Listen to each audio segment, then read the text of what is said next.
నమస్కారం అండి. నేను doctor Pradeep Ojha, MD physician, Bhaskar hospital, Shapur గండమైజంలో చేస్తున్నా అండి.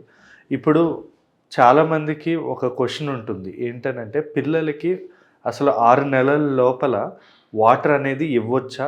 ఇవ్వకూడదా? అసలు ఏ ఏజ్ నుంచి అంటే ఎన్ని నెలల నుంచి వాటర్ అనేది పిల్లలకి పట్టాలని అడుగుతున్నారు ఈ మధ్య. ఎందుకంటే రీసెంట్‌గా మనం లైక్ వీడియోస్లో కూడా చాలామంది పిల్లలు 6 మంత్స్ లోపల పిల్లలకు కూడా వాటర్ ఇవ్వాలి.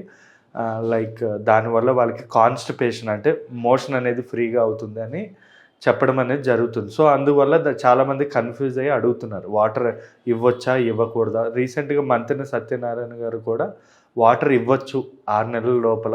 దానివల్ల కడుపులో అంటే డీహైడ్రేషన్ తగ్గడం కానీ, మోషన్ ఫ్రీగా అవ్వడం కానీ జరుగుతుంది అని అన్నారు. సో దానివల్ల కూడా చాలామంది కన్‌ఫ్యూజ్ అయ్యి పిల్లలకి వాటర్ పట్టాలా లేదా అన్నది చాలామందికి ఒక క్వశ్చన్గా మారిందనమాట.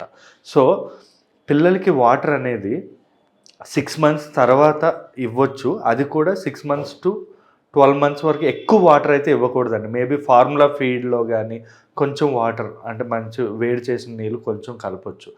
2-3 స్పూన్లు 4 స్పూన్లు అంతకు మించి ఎక్కువ అయితే వాటర్ ఇవ్వద్దు. ఇంకోటి 6 మంత్స్ లోపల పిల్లలకి 100% అసలు వాటర్ ఇవ్వాల్సిన అవసరమే లేదు, అసలు ఇవ్వకూడదు. ఎందుకు ఇవ్వకూడదు అన్నది మనం తెలుసుకుందాం. ఎందుకు ఇవ్వకూడదు అంటే మనం పిల్లలకి వాటర్ ఇవ్వడం వల్ల అంటే మామూలుగా పిల్లలు పుట్టిన వెంటనే 6 నెలల నుంచి 6 నెలల వరకు కిడ్నీస్ అన్నవి అంత బాగా డెవలప్ అయ్యి ఉండవు. అంటే అప్పుడప్పుడే డెవలప్ అవుతూ ఉంటాయి అన్నమాట.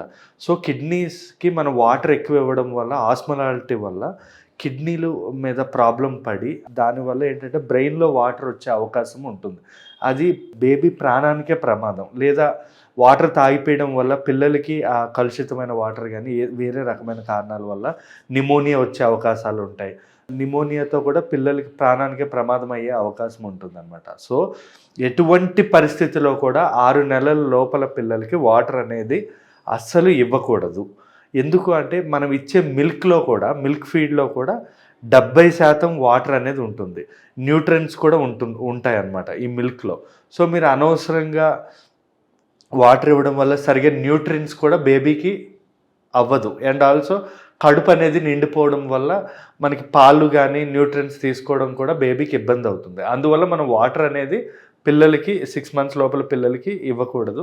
మేబీ మోషన్ ఫ్రీగా అవుతుంది కదా అని వాటర్ అయితే ఇవ్వకూడదండి. దానివల్ల చాలా ఇబ్బందులు కిడ్నీల మీద ఎఫెక్ట్ అయ్యే అవకాశం ఉంటుంది. అండ్ ఆల్సో పిల్లలకి పాలు అనేది మినిమం ఒక 8 నుంచి 12 సార్లు 24 గంటల్లో ఇవ్వాలి. అంటే ప్రతి 2 గంటల నుంచి 3 గంటలకు ఒకసారి పాలిస్తూ ఉండాలి. అది 20 ml అయినా సరిపోతుందండి. మీరు అనుకోవచ్చు పాలు అసలు తాగుతున్నాడు లేదో తక్కువ పాలు వస్తున్నాయా అని అనుకోవచ్చు. అలా కాకుండా ఓ 20 ml వచ్చినా సరిపోతుంది పిల్లలకి.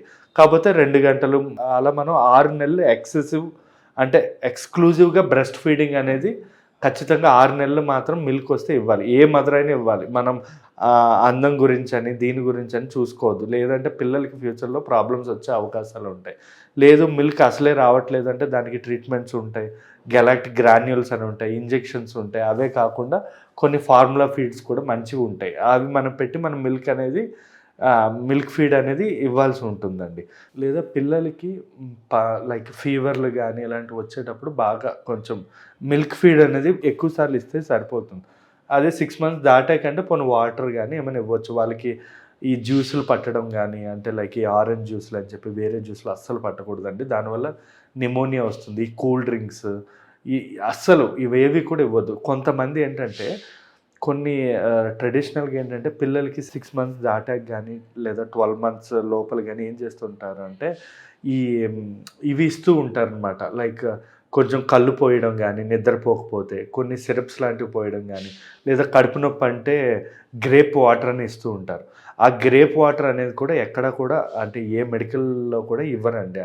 అవన్నీ కూడా కొంచెం మనకి పిల్లలు ఏంటంటే దానిలో మత్తుతో పడుకుంటారు తప్ప అది మంచిది కాదు. ఆ గ్రేప్ వాటర్ కానీ ఈ ఫ్రూట్ జ్యూసులు కానీ నిద్రపోవడానికి ఇచ్చేవి అస్సలు మంచిది కాదు. సో జాగ్రత్తగా మనం పెట్టుకుంటే అంటే మనం జాగ్రత్తగా నేను చెప్పినవన్నీ ఫాలో అయితే పిల్లలకి ఎటువంటి ప్రాబ్లం ఉండదు. ఒకసారి డాక్టర్ దగ్గరికి వెళ్ళి ఏం ఫుడ్స్ పెట్టాలన్నా ఏమైనా ఒక కన్సల్టేషన్ తీసుకోవడం అనేది చాలా ఉత్తమం అండి.